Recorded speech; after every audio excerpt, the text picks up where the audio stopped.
Hey guys, welcome. Can't find your LG soundbar remote, but need to reset it.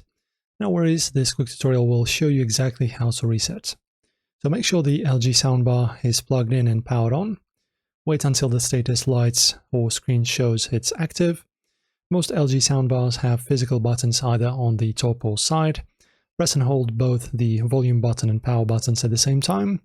Hold it for about 5 to 10 seconds until the soundbar turns off or the lights flash. This signals a factory reset is happening. Once reset, the device will automatically power off and restart. After it boots up again, all settings will be restored to factory defaults.